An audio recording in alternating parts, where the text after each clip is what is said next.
સમાચારની શરૂઆત કરીશું છોટાઉદેપુર જિલ્લાના નસવાડી તાલુકાના મોરડિયા ગામમાં આંગણવાડીમાં આપવામાં આવેલા નાસ્તામાં ઈયળો જોવા મળતા ગ્રામજનોમાં ભારે રોષ જોવા મળ્યો છે।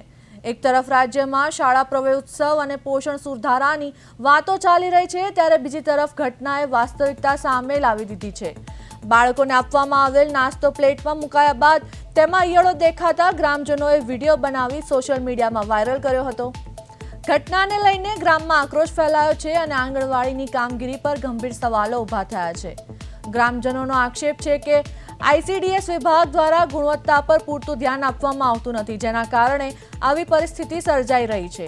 બાળકોના આરોગ્ય સાથે થઈ રહેલા આ પ્રકારના બેદરકારી ભર્યા વલણને લઈને જવાબદાર તંત્ર સામે કાર્યવાહી કરવાની માંગ ઉઠી છે।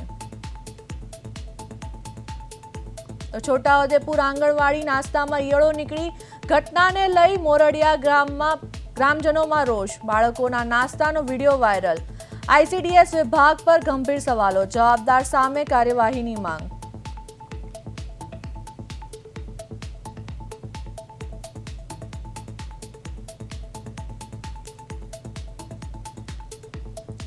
તો આ સાથે અમારા સંવાદદાતા રફીક મકરાણી ફોન લાઈન પર જોડાયા છે। જી રફીક, નસવાડીની આંગણવાડીમાં તંત્રની બેદરકારી સામે આવી છે, શું છે આ મામલે સમગ્ર વિગત?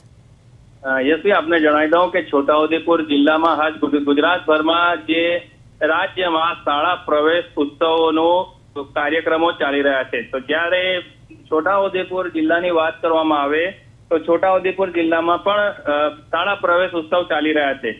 ત્યારે બીજુ બાજુ આ વરવી વાસ્તવિકતાના દ્રશ્યો સામે આવ્યા છે। નસવાડી તાલુકાનું મોરડિયા ગામે આંગણવાડીના જે બાળકો છે તેમને આજે નાસ્તો આપવામાં આવે છે, તેમાં ઈયળો દેખાઈ હતી, તે ગ્રામજનો રોષે ભરાયા હતા। જી યશવી।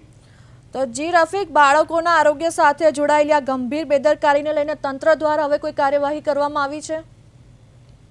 એક બાજુ વાત કરવામાં આવે તો કુપોષણ અને જે કુપોષણને મુક્ત કરવાની વાતો ચાલતી હોય છે, પરંતુ આઈસીડીએસ વિભાગના ગામડામાં આપવામાં આવતા નાસ્તાની ગુણવત્તા બાબતે ધ્યાન આપવામાં નથી આવતું। બાળકોને આપવામાં આવતેલો આ નાસ્તો જે પ્લેટમાં અપાયા બાદ અંદર ઈયળો દેખાઈ પડતા ગ્રામજનો રોષે ભરાયા હતા, પરંતુ ગ્રામજનોએ ક્યાંક ને ક્યાંક માંગ કરી છે કે આઈસીડીએસના અધિકારીઓ સ્થળ પર ચકાસણી કરે અને આ જે બાળકોને નાસ્તો આપવામાં આવે છે તેના ઉપર પોષણ ગુણવત્તા વાળો જે નાસ્તો આપવામાં આવે તેવી માંગ પણ કરી છે।